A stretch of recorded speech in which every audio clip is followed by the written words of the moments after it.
Hey everybody, and welcome back to Lindsey's Little Library. So today is BookList Thursday, and BookList Thursday is something I do with Sarah over at Sarah's Nightstand. We come to you every Thursday with some sort of book, thoughts, ideas, recommendations, something bookish related. So today's theme actually came from one of you guys asking us for some audiobook recommendations. I don't know if it was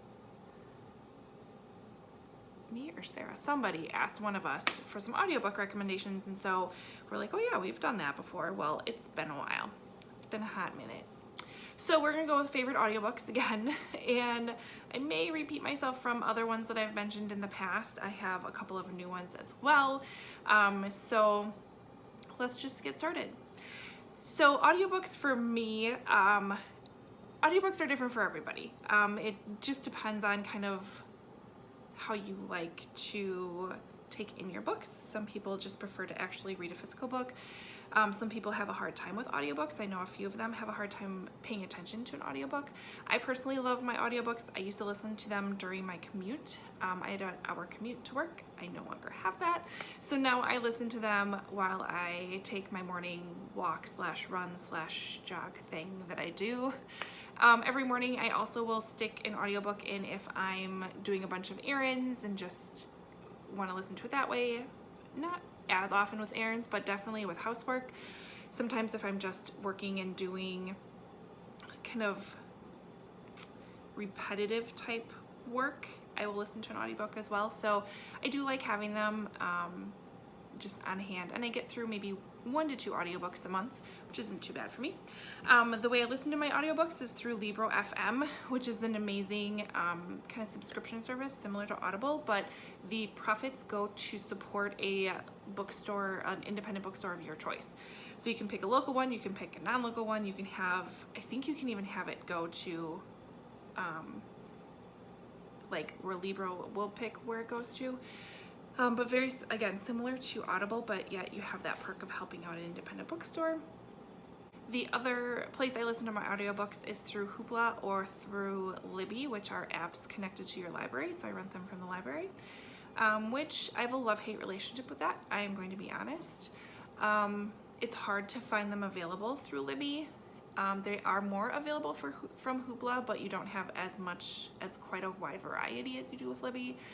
And it seems like when I do put holds on them, they all tend to come in at once, and then I have like 3 audiobooks, and I don't have that kind of time to listen to them all, so then I have to go back and wait again. So love-hate relationship with that, but so that's when I tend to go towards Libro FM. It just depends. It depends what mood I'm in, honestly. All right, so here we go. Let's start. Favorite audiobook of all time is Ready Player One by Ernest Cline. This was one of the first audiobooks I listened to, and it still remains one of my faves because Will Wheaton narrates this, and I feel like he just brings a uniqueness to this story that it just comes alive for you. And I have never actually read this book. I picked this up, I think, in a free little library, honestly, just because I wanted it. But oh my gosh, it was fantastic. So what Ready Player One is a science fiction book, which is not my usual jam, but I still loved it. This follows our main character, let's see, it takes place in the year 2044 and follows Wade Watts. And I don't know if he's he's a teenager, kind of down on his luck, not really having the greatest time at life right now. So he spends a lot of time in what is called the Oasis, which is this virtual reality that actually a number of people on Earth spend a lot of time in the Oasis, because Earth, we have like messed it up entirely to the fact that we're living in stacks. So they're literally stacks of RVs on top of each other. That's where you live because we're so overpopulated. We don't have the resources. It's not a great place to be in real life. So a lot of people go to this Oasis. Well, the person who created the Oasis, I don't see his name. He has passed away, and he's left behind kind of his fortune for people to find. He's left Easter eggs within the Oasis, which he created, for people to discover and unlock places and go on this quest to basically get his inheritance.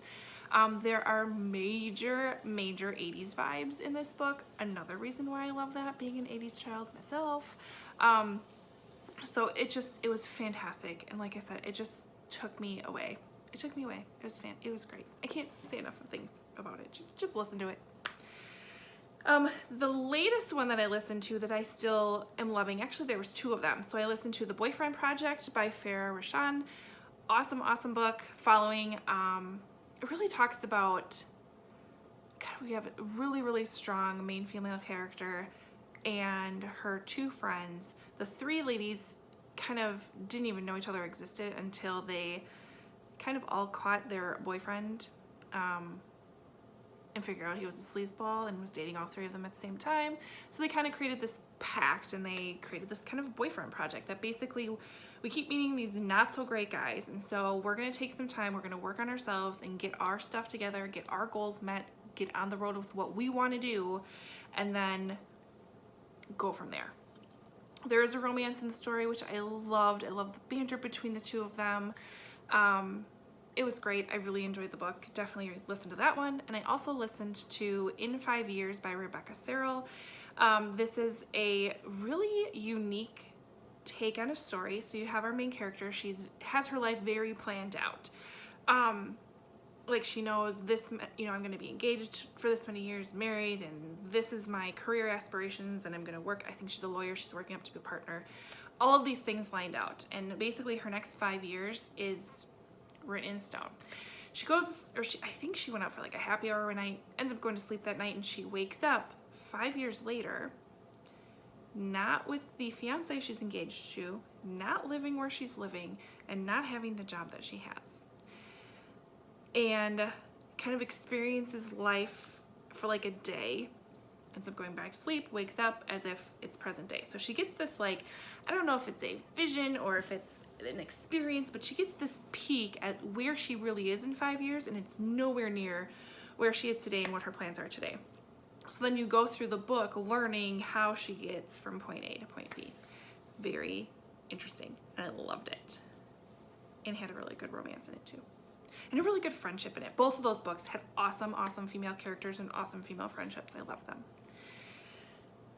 The next book, or kind of series of books I like to listen to, are by Leila Meacham. There is, I think, 4 books that she has that I know of that are on my radar. I've read Somerset and Tumbleweed. I can't remember if I've read Roses or not. But I do also need to read, what's the other one? Dragonfly that she has out. So Somerset, Tumbleweed, and Roses all take place in the South.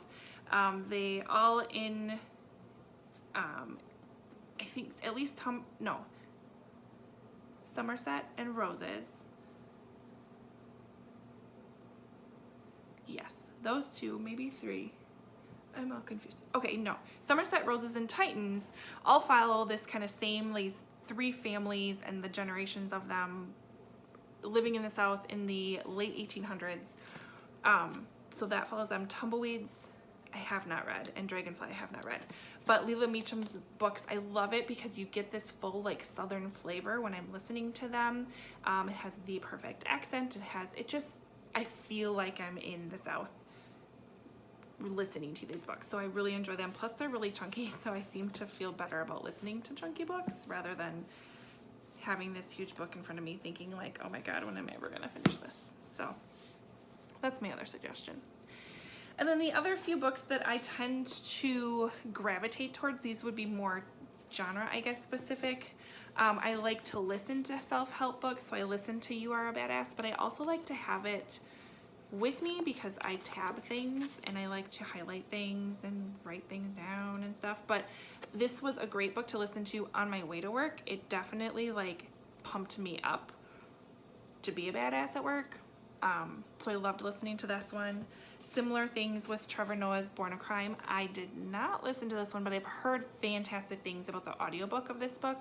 And this book is 5 stars, and I need to, like, give it a reread because I loved it that much. It's actually my second copy because the first one I loaned out to somebody and she wrecked it. But that's a whole different discussion for a whole different video. And then the last types of books that I like to listen to are like nonfictions or memoirs. And so I've listened to Hillbilly Elegy, Made, and Educated. So Hillbilly Elegy is by J.D. Vance. It follows kind of the hillbilly culture and the cycle they tend to be in and kind of the crisis that's happening with them. I listened to Made by Stephanie Land, which talks about, again, poverty, and then also really interesting things you learn as being a maid for somebody and kind of getting herself out of that situation. And then Educated by Tara Westover talks about she grew up basically living off of the grid, being homeschooled, and ended up going, did she go to Harvard or something like that? Yeah. But she did get into college. Again, another really, really interesting book. But yet I still like to have the books because I tab things and I highlight things like that. So I'm kind of weird that way. But yeah. It's all really, really great books. Plus they are most of the time you are listening to them, the authors, read their books. I know for sure Trevor Noah narrates his, and these three also narrate their own audiobooks. So you get to kind of, I don't know, it's like you're sitting down with a cup of coffee listening to their story, and I just enjoy that a lot better. You get the inflection in their voices. Another great audiobooks are anything by comedians. They're so funny. Amy Schumer's book is hilarious. Who else? Oh, Jim Gaffigan's got some books that are hilarious. You just can't help but laugh. So those are my audiobook recommendations. Definitely more than 5. I'm kind of on this kick of giving you guys more than 5 books lately, which is totally fine. I don't hear anybody complaining. So let me know if there's any good audiobooks out there that you've listened to lately that I need to pick up. Otherwise, my more information about Libro FM is below if you want to check it out as well. Otherwise, check out Sarah's channel. Don't forget her. She listens to a lot more audiobooks than I do, so I'm excited to see what she has for recommendations today. Otherwise, like, comment, subscribe, and I'll see you next time. Bye. Hey everybody, and welcome back to Lindsey's Little Library. So today is BookList Thursday. BookList Thursday is something I do with Sarah over at Sarah's Nightstand. We come to you every Thursday with some sort of books, thoughts, ideas. I don't even know what I'm saying because I'm just tired. Everybody else is just tired. So we're gonna try that again.